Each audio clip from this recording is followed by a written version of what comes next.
Arkadaşlar ev turuna hoş geldiniz. Şu an çok bağıramıyorum. Kapı hemen burada. İçeri gireceğiz. İnsanlar rahatsız olmasın diye kısık sesle konuşuyorum. Böyle ilk başta kapının dışından açmak istedim videoyu. Eve birlikte gireceğiz. Evin dışını, her şeyini göstereceğim arkadaşlar.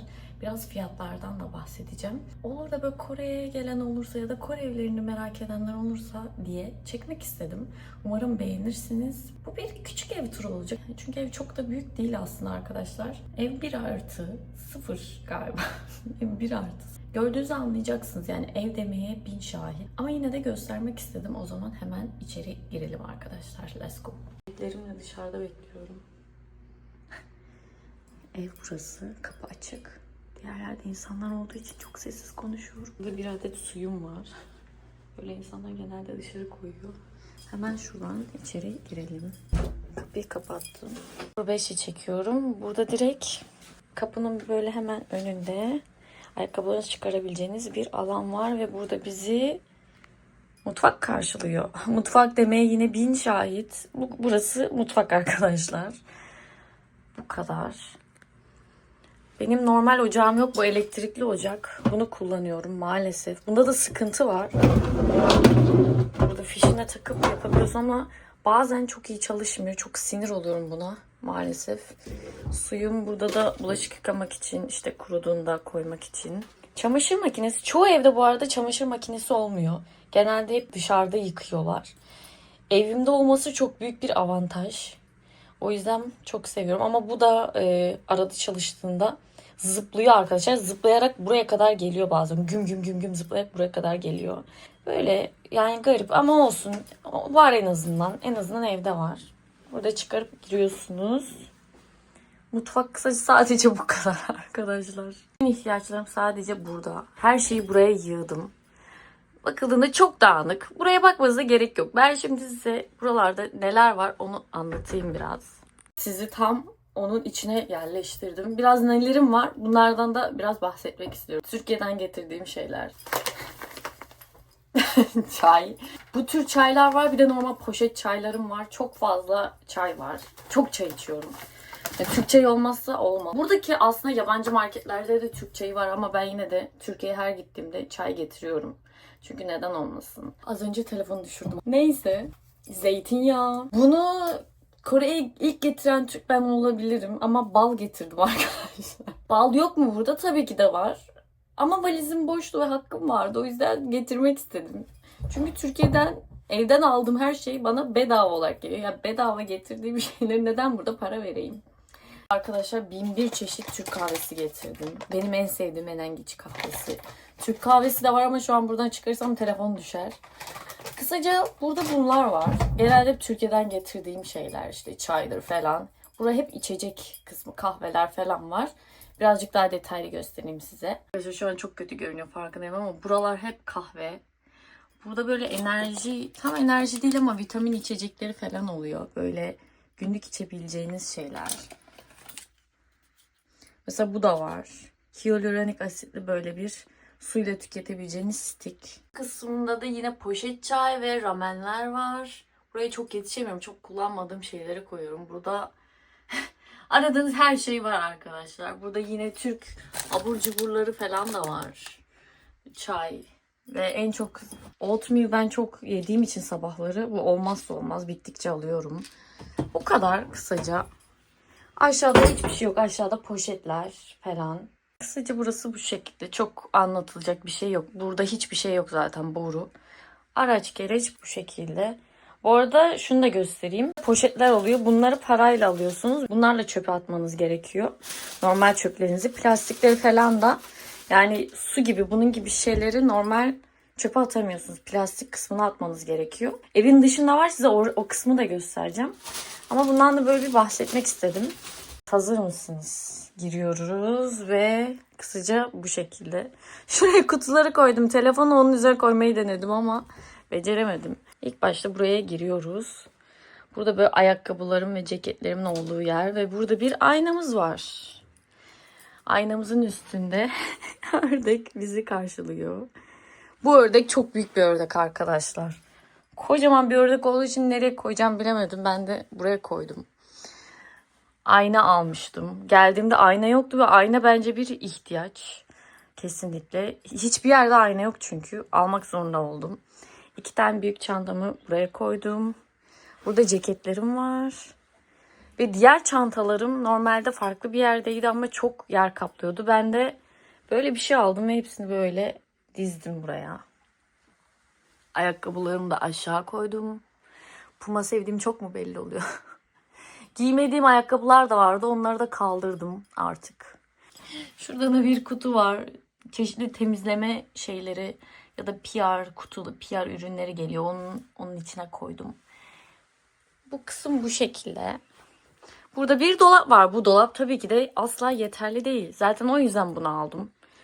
Hiçbir şekilde yetmiyor. Çok küçük. Kıyafetler var kısaca. Üstte de 2 tane valizim. Bu valizin içini sürekli değiştiriyorum. Şu an yaz geldiği için üstüne kışlıkları koydum. Yazlıkları çıkarıp içine koydum. Daha sonra sürekli değiştiriyorum. Bunlar olmasa kışlıklarım asla sığmıyor. Bunun içine bir tane daha valizim var. Şu an açıp gösteriyorum, çok dağınık arkadaşlar. İçine bir tane daha valiz var. Onu da içine tıktım artık. Ne var ne yoksa hepsini koydum. Burada gerekli siz her şey var. Kanat var. Cadılar Bayramı'ndan kalma bir kanat. Tuvalet kağıtlarını köşeye koyuyorum yerim olmadığı için. Burası bu şekilde. Burada bir çalışma masam var. Yani çok da kötü değil bence. Bu kısmı çekip oynatabiliyorsunuz. Yani bu buraya bağlı değil. Bu aşağı kısımlarında da bölmeler var. Burası da çok dağınık şu an. Çeşitli saç ürünlerim var burada. Burası bu şekilde. Kitaplarım, ne ararsanız var. Dil okuluna gittiğim için bir sürü dil okulu kitapları, defterlerim. Burada da ne ararsanız var yine. Burada makyaj eşyalarım var. Burada yine her şey var. Genelde sıvı ürünleri buraya koyuyorum. Parfümlerdir, spreylerdir. Burada annemin yaptığı bir koyun.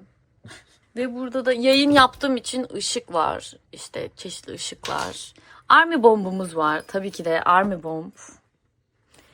Bunu konsere gittiğimde izlediyseniz o gün aldım. Bilgisayar, çiçek çok seviyorum arkadaşlar. Bu çiçekler soldukça yeni çiçek alıyorum sürekli. Çok seviyorum. Kısaca bu şekilde. Mikrodalga ve buzdolabı. Bunlar eve taşındığımda vardı zaten. Çoğu evde olmuyor. Yani taşındığınızda bunlara dikkat etmeniz gerekiyor. Bence bunlar çok önemli şeyler. Çok işe yarıyor. Biraz eski ama yine de kurtarıyor. Bunları da ben yaptım arkadaşlar. Çok tatlı değil mi? Ve dolabım. Her şey var burada çektiğim. Bu arada Dalyan, İstanbul'dan getirdiğim o şeyler. Tokyo'ya gittiğimde, Japonya'ya gittiğimde aldığım, Tayland'a gittiğimde aldığım şeyler. Bu da Jeju Adası'nın. Burada arkadaşlarımla fotoğraflar ve kendi fotoğraflarım vesaire. Burada önceki gittiğim dil okulunda bana yazılan böyle notlar falan. Arkadaşlarımın, öğretmenimin yazdığı notlar falan var bu şekilde. Ve burada cam. Şunu bir alayım. Normalde eve güneş giren ev bulmak da çok zor. Eve güneş giriyorsa zaten fiyat artıyor. Ama çok önemli. Bugün hava çok güzel. Dışarısı böyle gözüküyor. Bayağı güzel. Bu evi bulurken en önem verdiğim şey zaten eve güneş girip girmemesiydi. O yüzden mutluyum. Burada bir yine klima var. Evde klima olması da çok önemli. Çoğu evde yok. Buraya ayıcıklarımı koydum. Ayıcıklarımı koyacak yer yoktu. Buraya koydum ve diyeceksiniz ki yatak nerede? Bu yatak arkadaşlar. Şimdi bura böyle duruyor ama bunu açıyorum tabii ki de. Buraya kadar geliyor. Ama yatmadığım zaman tekrar koyuyorum. Çünkü yürünecek bir alan olmuyor. Aslında yatak alacağım. Ya yatak değil, koltuk oluyor. Koltuk açınca yatak olanlardan almak istiyorum ama gerek duymadım. Kısaca şu an böyle. Size kabaca göstereyim. Kabaca bu kadar arkadaşlar. Bir de diğer taraftan göstereyim size. Bu taraftan da bu şekilde gözüküyor. Zaten şuradan geldik. Burada da banyomuz var. Banyomuzda da yine hiçbir şey yok arkadaşlar. Gördüğünüz gibi küçücük. Küçücük. Olsun. Ve bu ışığın sesini duyuyor musunuz? Havalandırmanın sesini duyuyor musunuz? Evet, ben de aynı şeyi düşünüyorum. Bu kadar. Burada banyo yapmak çok zor. Burada her şeyimiz var. Hacı Şakir sabunum da var arkadaşlar. Türkiye'den özellikle getirdim. Ciddiyim bu arada, Hacı Şakir. Burada yine bir aynamız, diş macunu. Burada işte şampuanlar, ne ararsanız var. Burada çok anlatılacak bir şey yok. Kapatalım.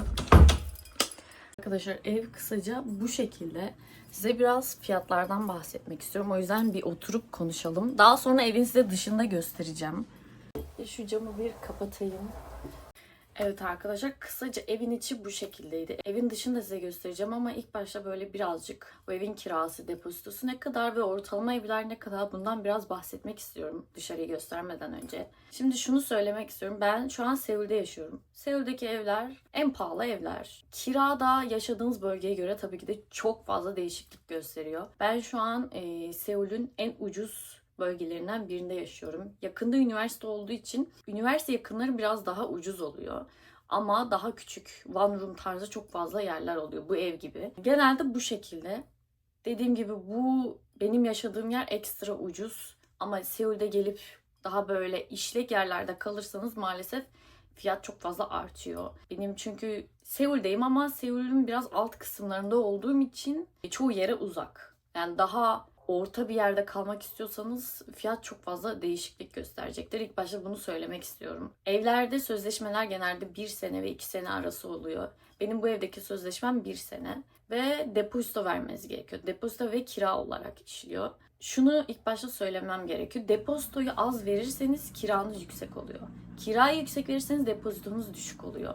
Benim çok fazla depozito verecek durumum yoktu. Ben çok alelacele bu eve taşındığım için çok hızlı bir şekilde buldum. O yüzden depozitoyu ben 1 milyon won verdim. 1 milyon won buranın en düşüğü. Yani 1 milyon won'dan daha düşük bir depozito bulamazsın. Güncel kuru zaten ekrana yazarım. Bu videoyu izlediğiniz tarihe göre de değişiklik gösterecektir. Depozito düşük ev bulmak çok zor. Eğer benim tavsiyem depozito verecek paranız varsa depozito yüksek verip kirayı daha az bir şekilde vererek daha ucuz bir şekilde konaklayabilirsiniz. En mantıklısı bu.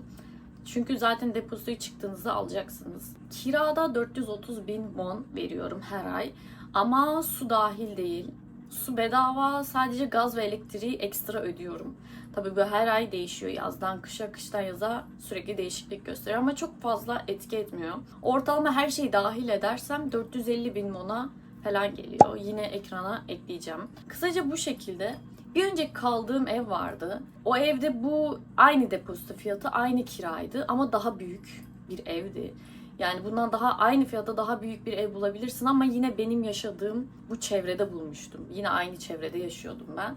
Koreliler tarafından çok sevilen bir çevre değil. O yüzden ucuz aslında, dediğim gibi. Kısaca anlatacaklarım bu kadar. Evet, şimdi size evin dışını da göstereceğim. Koridorları falan göstereceğim. Ve şunu söylemek istiyorum. Buraya taşınmam en büyük sebeplerinden biri ev sahibi. Çok tatlı bir ev sahibimiz var. Benim hemen bir üst katımda oturuyor.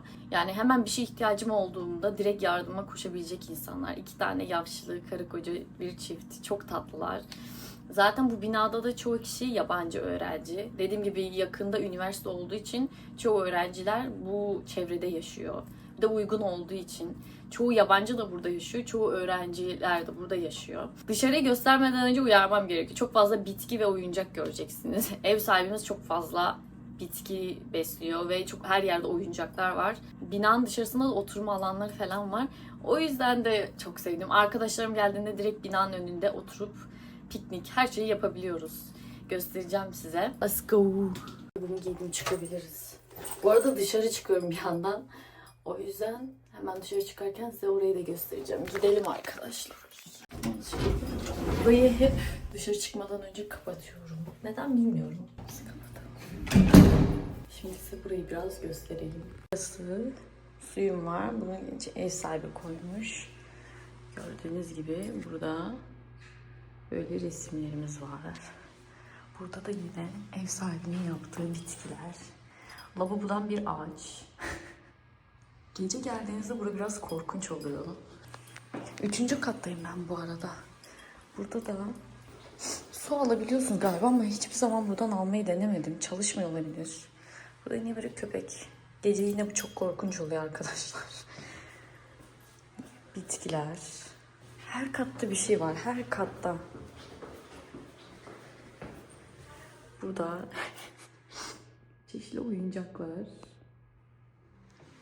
Ve burada tabii ki de yine bitki arkadaşlar. Saatimiz var. Asla çalışmıyor. Yanlış gösteriyor. Ve bitkimiz burada. Dışarıda da bir sürü bitki var. Arkadaşlar size başka günden çekiyorum. Teyzeler dışarıda oturuyordu, o yüzden şu an çekiyorum. Çeşitli bu şekilde plastiklerimiz var. Bunları ayrıştırmanız gerekiyor. Zaten kapı buradan itibaren bu şekilde. Ve burada şemsiyelerimizi de biz buraya koyuyoruz. Buradan Allah ne verdiyse alıyorum ben arkadaşlar. Herkes öyle alıyor galiba. Yani ben böyle yapıyorum. Burada dışarıda bir boy aynamız var. Hiçbir binada yok ama bizde var. Bitkiler. Burada da oturma alanı demiştim. Burada oturuyorsunuz arkadaşlar. Şu ileride sandalye alabiliyorsunuz. Normalde vardı, kaldırmışlar. Burada yine bir yılbaşı ağacı. Çok vakit geçti ama yine yılbaşı ağacımız var. Burada yine bu şekilde bitkilerimiz. Şu an karanlık olduğu için çok göremiyor olabilirsiniz arkadaşlar. Buralar bu şekilde. Bisiklet var ama bu tabii ki de süs için. Oturma yerleri bu şekilde. Burada genelde ev sahibi kankisiyle oturuyor. Dün de o şekildeydi. Çok utandığım için çekemedim. Şu kısım var. Bu kısımda çok bir şey yok arkadaşlar. Yine burada da oturma alanımız ve bitkiler. Şöyle. Burası tabii farklı bina. Benim oturduğum bina burası. Evet arkadaşlar, videoyu çekip sonunu çekemediğim için şu an çekiyorum. Kısaca bu şekildeydi. Umarım beğenmişsinizdir. Şu an dışarı çıkıyorum. Bir sonraki videolarda görüşmek üzere. Umarım beğenmişsinizdir. Videoyu beğenmeyi ve abone olmayı unutmayın. Teşekkür ederim arkadaşlar. Şimdi ben farklı bir vlog çekmeye gidiyorum. İlginizi çekerse abone olabilirsiniz. Sonraki videolarda görüşmek üzere. Bay bay.